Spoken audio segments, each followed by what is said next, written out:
In some interviews today, the Montreal Canadiens organization revealed some massive and shocking decisions coming to their captaincy and the future of David Reinbacher. That plus a Logan Mailloux update saying that he is actually not yet cleared by the NHL. So all that and more on this edition of Habs Digest. But before we get into the video, if you guys don't hit subscribe and you're not subscribed already, Juraj Slafkovsky is going to come for you. He knows where you live, so hit subscribe right now.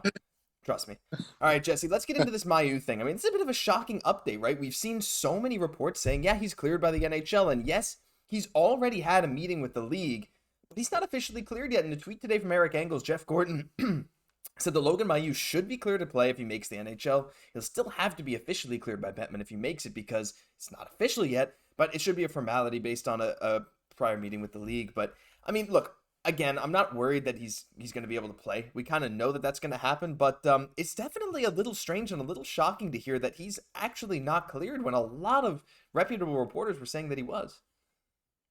Yeah, there was never kind of that statement, kind of coming out, kind of saying it officially kind of from the NHL, which you were kind of expecting. But, you got to feel like it's definitely like a formality. They're just waiting for him to make the NHL, I guess, before they have to kind of take care of that. You kind of wish that it would be taken care of ahead of time just because, with a prospect, of his pedigree, you have to feel like it's just kind of a matter of time.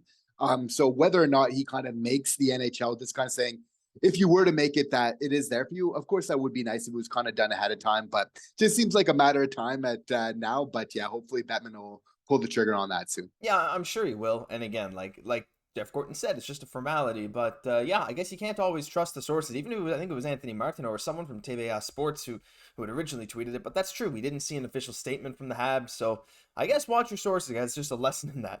But let's move on to the more interesting stuff today, Jesse. And this involves the Habs captaincies. Now, I know we had a video discussing who we think should deserve these alternate captaincies, right? We had, we're talking about David Savard. We mentioned Mike Matheson, mentioned Caufield. But it was officially revealed today that Mike Matheson and Brendan Gallagher will be the alternate captains to Nick Suzuki. There's no mention of them doing like something like the Leafs do, where they alternate in home and away games with the A's. It's straight up just Matheson and Gallagher. And when I heard this, I was a little surprised. I mean, I guess I'm not totally surprised that Caufield didn't land an A for this year. But like someone like even a Josh Anderson who's worn it a bit, right? Someone like a Sean Monahan. I understand Gallagher. I thought that was a lock, but Matheson may be a bit of a surprise. But honestly, at the end of the day, a solid defenseman signed for multiple years, probably our number one D-man from Quebec. It kind of makes a lot of sense. Also makes sense to kind of insulate a very young Nick Suzuki with kind of some vets around him as well. You know what? Kind of thinking about it a little bit, as much as I would like Caufield to get the A, I think they made the right pick. I think Cole Caufield's turn, it will come. I think he's going to be the next one to get that A for the Montreal Canadiens. Mike Matheson, kind of not a huge surprise considering the season he had last year, just phenomenal. And I think just kind of having that leader on the decor when we got so many young guys kind of coming up, having our leader on defense and Mike Matheson is going to be great. And as for Brendan Gallagher, I mean, there was a time back in his heyday where I thought, in my opinion, that I was looking at the next captain of the Montreal Canadiens and Brendan Gallagher playing with so much heart and soul. So of course, the goal scoring was there. Of course, injuries did kind of play a role and have brought his game very much downhill. But I think for what he's done for this team, but also for what he represents, just that effort, that determination, bringing it every night, all these values that are still very important to this Habs team. And I would argue the types of players that we're actively trying to bring in. I think that, obviously Gallagher, he does deserve that.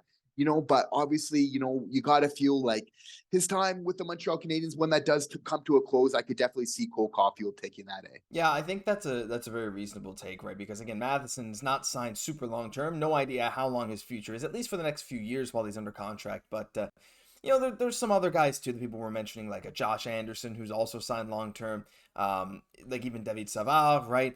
But it's tough, right? Because a lot of these guys have kind of this, they might not be on the team in a couple of years. And I think at the end of the day, like you said, you made an excellent point where they want to insulate Nick Suzuki with some veteran alternate captains. And Gallagher, while there was no question, Matheson, I think, makes a lot of sense, especially considering, like, if Monahan was signed for 3-4 years, I think maybe he would have had a very real shot. But clearly Matheson is kind of a locker room leader. and he definitely deserves it. But Jesse, we also noticed there's a bit of maturity going around from the team there in these interviews today. And I know you mentioned it before the show, but is there potential for Kirby Dach to maybe take a letter at some point in the future? Because boy, he was answering those questions like a true vet today. I think if his level of play on the ice can continue to increase, like it has, and I think like he's given us every reason to believe, I think he'll have a huge year this year.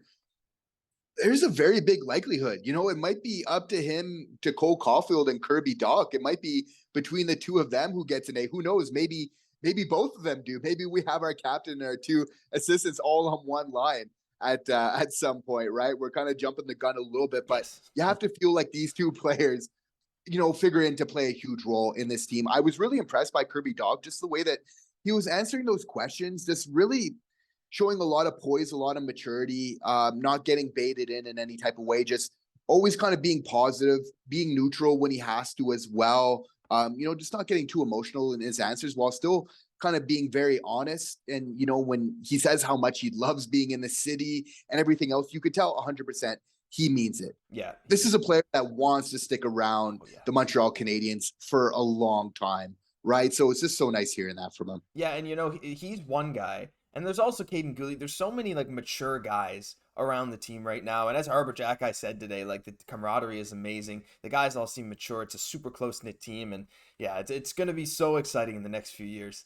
But speaking of the next few years, unfortunately, we might have to wait a little while for our 5th overall pick. And I say unfortunately because I'm greedy. I want to see David Reinbacher play. However, I concede that him going back to Europe is probably the best for his development. I think that's pretty much a consensus among Habs fans.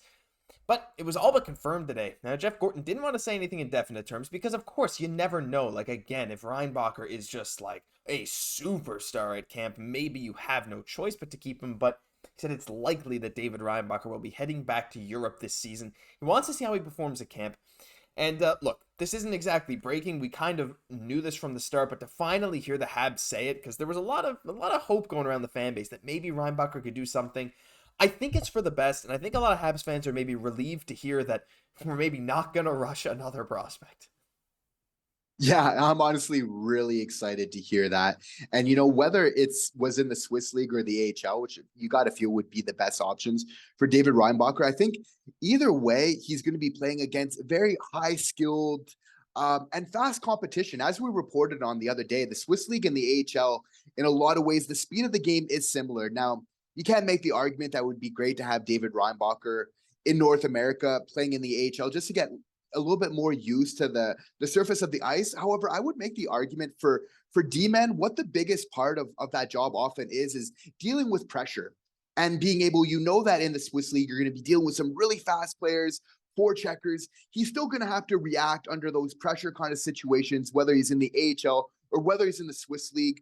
Turns out that he also has another great coach, Gary Fleming, that's going to be available for him. So it seems like a nice situation that he's going to have over in the Swiss League to really develop and grow. So I am happy that we are going to be taking our time with this. Yeah, and you're exactly right. He's going to play over 20 minutes a night, right? He's going to be that guy. I know it's still the bigger ice. I know there's some concern with, transition to the North American ice, because some players struggle with that, some players don't. But again, as we've mentioned before, I feel like Reinbacher's not going to be one of those guys who overly struggles with that transition, especially because his positioning, his knowledge of where he is on the ice is so good. That'll translate to a smaller rink, at least hopefully. And being able to play such a big role on that team, I mean, even if he was in Laval, that's a much more physical league than the Swiss League, where the Swiss League is a little more skill-based, right?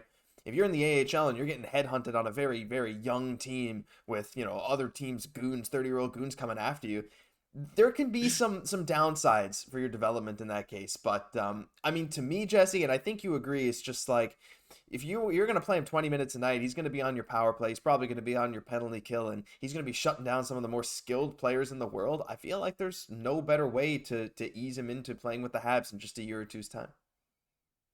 No, it's honestly like, I'm just so happy that we're just really taking our time. You could have very much argued having Slav sent back last year, to be honest, I think you can always take your time. You just don't want to rush it, right? And hindsight's always 2020 in these type of things. But I think just where we're at right now, we're not in that rush to compete right away. I think just really taking our time, and once they're really ready to explode, that's when we need to bring them into the league. So excited for it. David Reinbacher is going to be a Hab very soon, maybe even next year. And we still got to wait and see what he'll do at camp because it's going to be exciting. Our number 5 overall pick, our number 1 pick from last year. There's so many good things happening this year for the Habs. And yeah, there's a lot to cover in the next few weeks. And I hope you guys stick around for it. But that'll do it for this news edition of Habs Digest. If you enjoyed, leave a like, comment, subscribe to the channel. We're on the road to 10,000 subs. We really appreciate your support. I'm Josh Goss for my co-host Jesse Poirier. We'll catch you in the next one.